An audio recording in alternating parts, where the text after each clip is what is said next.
izina ry'Imana Data na Mwana na Roho Mutagatifu. Inyigisho y'icyumweru cya gatanu cya Pasika. Murayigezwaho na Padiri Evariste Dukuzimana. Amasomo matagatifu turayasanga ahakurikira.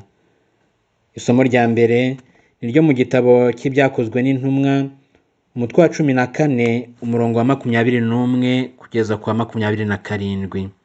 Isomo ryo mu gitabo cy'ibyakozwe n'intumwa. Pawulo na Barinaba baherako basubira Ikoniyo n'i Antiyokiya. Bakomezaga umutima w'abigishwa, bakabatera umwete ngo bakomere mu kwemera, bababwira bati ni ngombwa ko tunyura mu magorwa menshi kugira ngo tubone kwinjira mu ngoma y'Imana. Nuko bashyiraho abakuru muri buri kiliziya, bamaze gusenga no gusiba kurya, babaragiza Nyagasani bari baremeye. Hanyuma bambukiranya akarere ka Pisidiya bagera muri Pamfiliya. Bamaze kwamamaza ijambo ry'Imana i Perige, bamanuka berekeza Ataliya. Bahavuye bajya mu bwato berekeza Antiyokiya, ari nawo mujyi bari baraturutsemo ubwo abavandimwe babo babaragizaga Imana, babasabira kuzatunganya uwo murimo nyine bari bamaze kurangiza. Bagezeyo bakoranya kiliziya, babatekerereza iby'Imana yari yarakoranye nabo byose, ariko cyane cyane ko yugururiye abanyamahanga irembo ry'ukwemera. Iryo ni ijambo ry'Imana. Zaburi iherekeza isomo rya mbere ni Zaburi y'144. Nyagasani Mana y'ijuru n'isi, singizwa iteka ryose.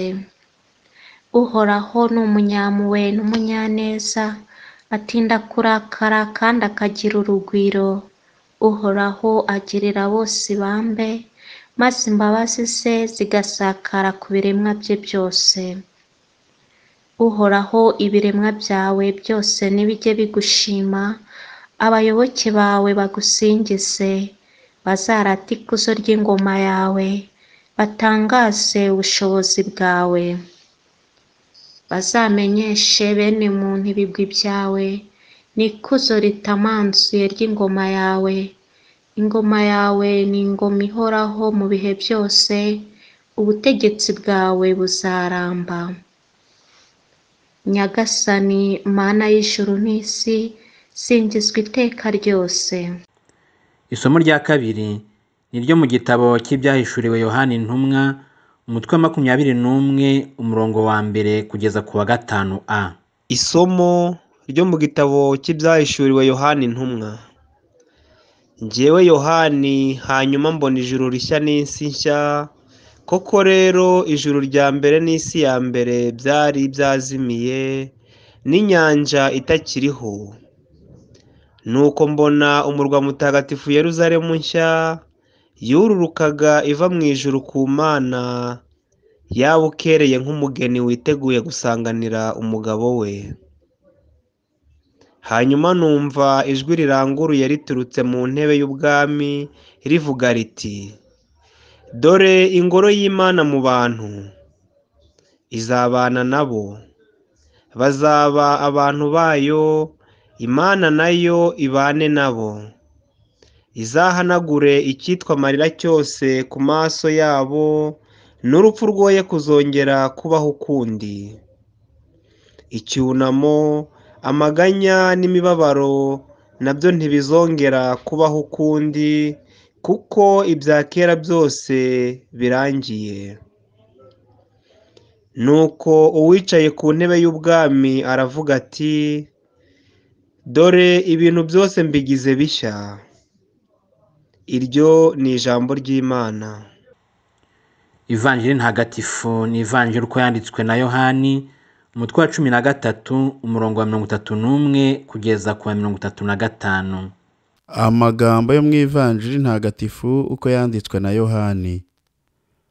Mu isangira rya nyuma Yezu yagiranye n'abigishwa be, Yuda yamaze kugenda, Yezu aravuga ati, ubu rero umwana w'umuntu ahawe ikuzo, n'Imana iherewe ikuzo muri we. Ubwo rero Imana iherewe ikuzo muri we, n'Imana izamuha ikuzo muri yo, kandi dore iri hafi yo kumukuza. Twana twanjye, ndacyari kumwe namwe igihe kigufi. Mbahaye itegeko rishya, nimukundane, kandi mukundane nk'uko nabakunze. Icyo bose bazamenyeraho ko muri abigishwa banjye, ni urukundo muzaba mufitanye. Iyo ni ivanjiri ntagatifu. Mu isomo rya mbere ryo mu gitabo cy'ibyakozwe n'intumwa, twumvise Pawulo na Barinaba bagaruka i Antiyokiya, aho bari barabanje kwigisha no gushinga ikoraniro. Bashoje urugendo rwa mbere rw'iyogezabutumwa. Muri iyi minsi twumvise ahantu hose banyuze n'ukuntu umubare w'abigishwa wakomezaga kwiyongera.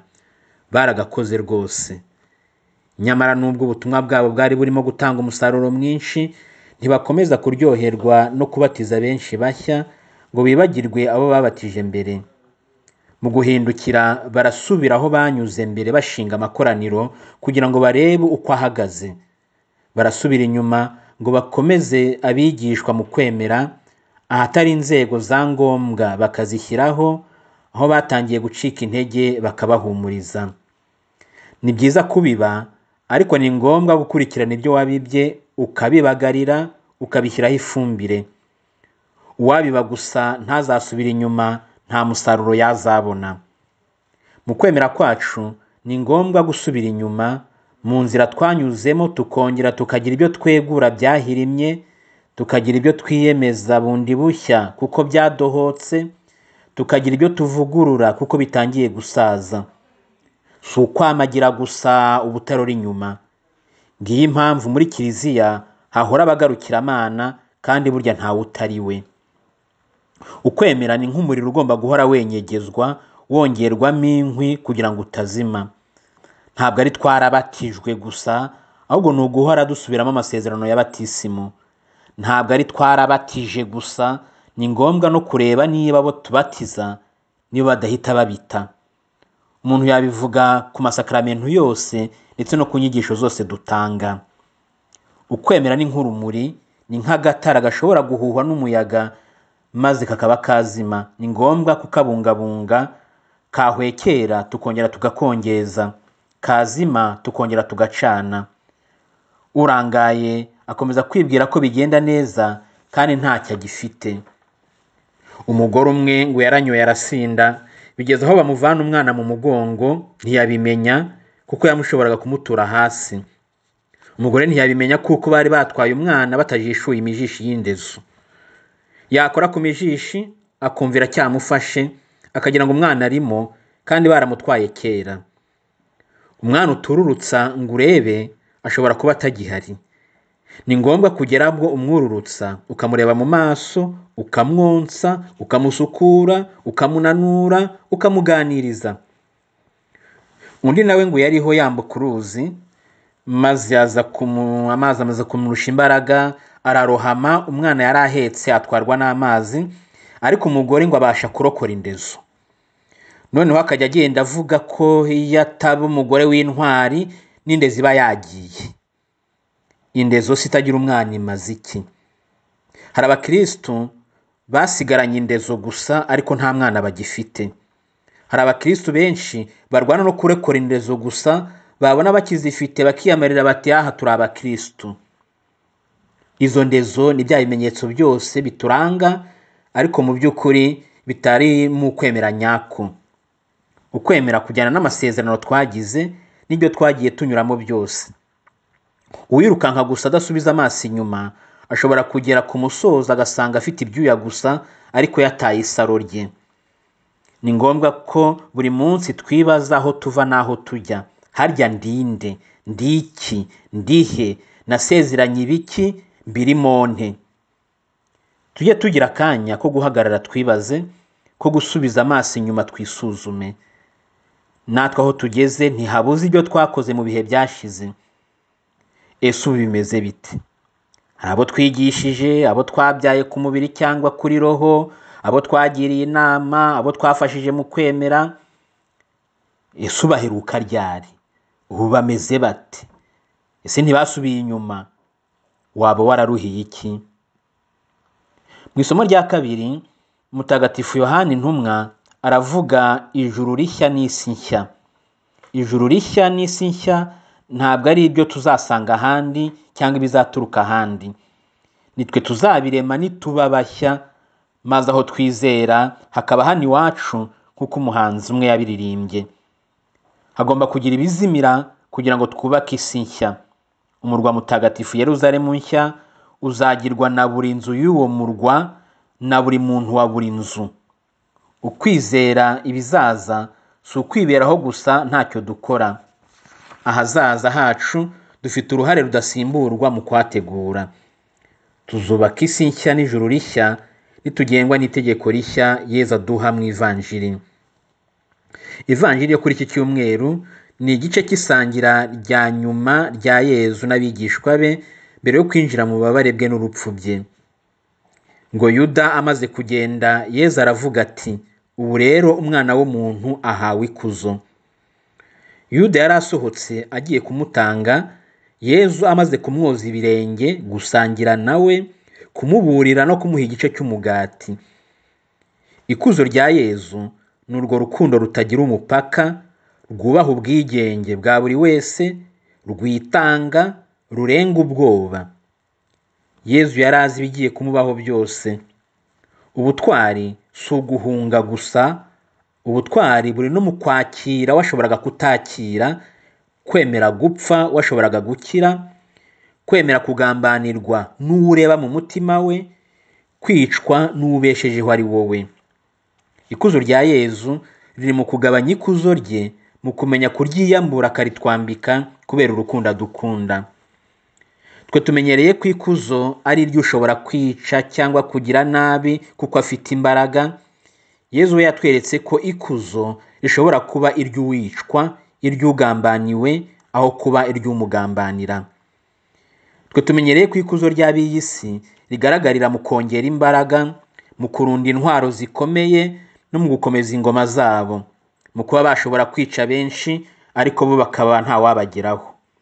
Ikuzo rya Yezu ni iry'umukurikiza, riri mu bwigenge butagamburuzwa n'ubwoba. Ikuzo riri mu kutandavura ngo uramuke, riri mu guhamya ukuri kugeza n'aho wabipfira. Ahantu hose hagaragaye bene urwo rukundo rurenga ubwoba bwose haba hari Imana. Yezu ati, mbahaye itegeko rishya. Ese ni irya 11 ryiyongera ku 10 asanzwe? Ni irya 614 se ryiyongera kuri 613 yari asanzwemo mu muco w'Abayahudi nawe yari yarabananiye kuyakurikiza? Yezu ntabwo avuga ko abahaye irindi tegeko, ntabwo yongereye umubare, ahubwo arihaye agaciro gashya. Amategeko si 10, ahubwo burya ni rimwe ariko rishyashya, rikozwe ukundi, ribumbye ayabanje yose yo mu isezerano rya kera. Isezerano rya kera ryagiraga riti, uzakunde mugenzi wawe nk'uko wikunda. Ni byiza, ariko se niba ntikunda bizagenda bite? Isezerano rishya ryo ntirifatira urugero ku muntu, ahubwo kuri Kristo ubwe. Uzakunde mugenzi wawe nk'uko nagukunze njyewe, nk'uko wakunzwe wowe. Imana yo mu isezerano rya kera iti, ugomba kwishyura, ugomba kuba intwari, ugomba kujya mu misa ku cyumweru, ugomba kubahiriza amategeko y'Imana n'aya Kiliziya, ugomba kwitwara neza, kora iki, reka kiriya, itondere kino, biriya birazira. Imana yo mu isezerano rishya si Imana ukorera wowe, ni Imana igukorera yo ubwayo. Ntabwo ari Imana igusaba, ni Imana iguha. Si Imana utsindira, ni Imana wakira. Abakristo benshi baracyari mu isezerano rya kera, aho bafite isura y'Imana ibasaba ibyo bayiha cyangwa bayikorera ngo yishime, ngo bayigushe neza. Imana se wa Yezu Kristo ishimishwa no kuduha, tuyishimisha twakira mu bwiyoroshye ibyiduha. Mu bwiyoroshye ni ukuvuga mu kutajya impaka, mu kutihagararaho, mu kwemera ko turi abakene, mu gushyira ku ruhande utuntu tumeze nka ruswa twumva twayiha, mu gushyira ku ruhande amasengesho n'ibikorwa cyangwa imyifatire bimeze nko kuyitereta. aha niho ikibazo cya benshi gituruka iyo bavuga bati ese Imana yampoye iki kugira ngo ibi bimbeho? Ese Imana nayikorera iki kugira ngo impe ibi n'ibi? Ese kuki Imana nayikoreye ibi n'ibi none ibi bikaba bimbayeho? Imana ntacyo yaguhoye niba ufite ibyago, ntacyo yaguhembeye niba umerewe neza, ntacyo ikeneye ngo iguhe, nta kibuze ngo ikwime. Mu myumvire yo mu isezerano rya kera, Imana iza nyuma y'ibyo nkora. Ngomba kuba umutagatifu, kwisukura kugira ngo ngere ku Mana. Mu isezerano rishya, Imana niyo ibanza, niyo ifata iya mbere.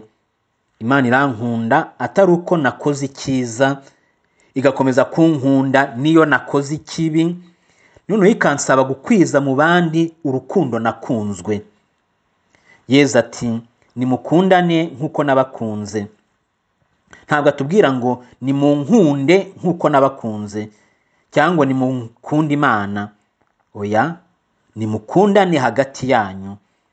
Ni nk'aho yavuze ati mwindeba ahubwo nimurebane ubwanyu.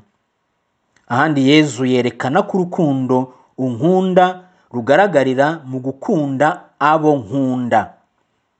Unyereka urukundo unkunda iyo ukunze abo nkunda. Uko Data yankunze niko nanjye nabakunze, nimukundane nk'uko nabakunze. Kugira ngo Pawulo na Barinaba bagaragaze urukundo bakunda Kristo, barimo bitangira aba Kristo, abigishwa ba Kristo. Bamukunda igihe bakunda be. Twibuke ko Sawuli ariwe Pawulo, igihe Yezu amubonekeye mu nzira ijya i Damasi akamuhubura ku ifarasi, yamubwiye ati Sawuli, Sawuli, uriho urantotereza iki? Mu gihe yatotezaga ba Kristo, yariho atoteza Kristo. Mu gihe ariho yita ku ba Kristo, ariho arita kuri Kristo. Igihe Yezu yabazaga Petero inshuro 3 niba amukunda, yamubwiraga kubigaragaza akunda intama ze. Urankunda, ragira intama zanjye, niba unkunda, nkundira abanjye. Uburyo Yezu ashaka ko tumukunda, dukwiriye kubugarukaho mu buzima bwacu bw'abakristo. Hari benshi ubonana ishyaka ryinshi, igishyuhira cyinshi, bavuga ko bakunda Yezu, bakamushengerera amasaha menshi, ariko bakahava bajya kwandagaza abo Yezu yameneye amaraso. Bakamuririmbira kakahava, ariko bakahava bajya kukoronka abigishwa be. Bakamuha igihe cyabo mu mihimbazo itandukanye, ariko bakakima ubakeneye iminota mikeya. Yezu aratwohereza mu bavandimwe bacu ati niba munkunda, nimunkundira abanjye. Yezu ntadusaba gukundana ngo arekeraho, kuko arabizi ko hari byinshi byitwa gukunda nyamara atari byo. Arabizi ko tugiye kwirwariza, ko buri wese yihaye gukunda uko abyumva byazamba. Araduha igipimo cyo kumenyeraho niba ibyo turimo koko ari urukundo. Nimukundane nk'uko nabakunze. Ikintu cyishe urukundo nuko rwitiranyijwe n'ubwikunde. Ndagukunda y'ubu, iyo urebye usanga ari urandyoheye, umfitiye akamaro, ngufitemo inyungu, numva nakumira bunguri, ndashaka kukwishimishaho. Abantu basigaye bakunda abantu kuko bakunda ibiryo, inzoga cyangwa ibindi bintu bibashimisha. Gukunda kubera wowe ubwawe atari ukubera uwo ukunda. Iki gipimo nk'uko nabakunze niryo pfundo ry'urukundo rwa Gikristo. Niwo mwimerere w'abakristo. Nimukundane nk'uko nabakunze. Twarakunzwe. Inyiturano ni ugukunda. Twarakunzwe. Twabonye uko urukundo nyarwo rumeze, dufite urugero tureberaho. Ntabwo duhimba urukundo, ntabwo twigana abandi, ntabwo tugendera kuri kamere gusa. Yezu yongeraho ngo icyo bose bazamenyeraho ko muri abigishwa banjye ni urukundo muzaba mufitanye. Abigishwa ba Yezu Kristo aribo bitwa abakristo, ntabwo ari abantu babatijwe, ni abantu bakundana. Ntabwo ari abavuga ngo nyagasani nyagasani, ni abakora ugushaka kwe. Ntabwo ari abamuvuga neza, ni abavugana neza hagati yabo. ntabwo ari abuzura za kiliziya cyangwa insengero, ni abuzura ingo z'imfubyi cyangwa abapfakazi, ntibigunge kandi ntibasonze. Ni abuzura ku miryango y'amagereza n'ay'ibitaro basura abafunzwe n'abarwaye. Kiliziya yacu igaragara mu mwihariko wayo mu bikorwa by'impuhwe. Niyo mpamvu dukwiye kujya twumva dufitiye Kristo umwenda igihe tudakundana. Tuba tubeshya igihe tumuvuga ariko tutavugana hagati yacu. Yezu ati, genda ujye kwigurura n'umuvandimwe wawe, ubone ugaruke kuntura amaturo. Ahandi ati, icyo nshaka ni impuhwe, si ibitambo. Ahandi ati, nari nshonje, ndwaye, ndi imbohe, ujya kunshakira muri kiliziya gusa kandi unsize ku muhanda cyangwa muri karitsiye. Ntabwo nzi igihe tuzumvira ko Yezu yigaragariza mu bavandimwe bacu. Tuzategereza kubibwirwa ku munsi w'urubanza nka ba bandi bamubwira bati, twakubonye ryari? Nawe akabasubiza ati, ahubwo si igihe mutambonye ni ryari, ko nari mu marembo yanyu. Bavandimwe, ntabwo bihagije kugira ukwemera mu Mana, kwemera Imana, tugomba no kuyemeza abandi. Ntabwo bihagije gukurikira Yezu, tugomba no gutuma abandi bamukurikira. Imana ntabwo ikeneye ko tuyisobanura, ko tuyigisha, ikeneye ko tuyigaragaza mu buzima bwacu bwite. Ahari urukundo n'umubano, Imana iba ihari. Imana ntiri aho ivugwa, Imana iri aho abantu bakundana. Imana ikeneye buri wese wigaragarira undi, wigere ku wundi cyangwa ku bandi, nk'uko amazi akeneye itiyo idatobotse ngo agere aho ajya. Harya ngo uri umukristo, nyereka uko ukunda, icyo ukunda, abo ukunda n'uko bakunda, nzabyibwira. Amen.